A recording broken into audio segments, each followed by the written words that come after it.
একজন মা যখন সবার কাছ থেকে ক্ষমা চেয়ে, সবার কাছ থেকে মাফ চেয়ে, সবার দোয়া নিয়ে যখন অপারেশন রুমে ঢোকে, সূতিকাগারে ঢোকে, ওই মা সন্তানকে জন্ম দিতে গিয়ে কত কষ্ট সহ্য করে, কষ্টের পর কষ্ট সহ্য করে সন্তান যখন এই দুনিয়াতে আসে, জিহাদের ময়দানে শহীদরা যেমন রক্তাক্ত হয়ে যায়, একজন মা তখন একেবারে পুরো রক্তাক্ত হয়ে যায়।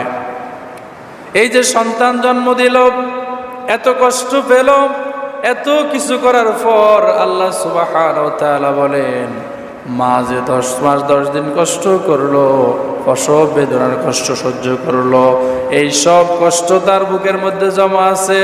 যখনই সন্তান দুনিয়াতে আসে, তখন মা তার সন্তানটা কি ছেলে হয়েছে না মেয়ে হয়েছে এটা দেখার জন্য সে পাগল পারা হয়ে থাকে।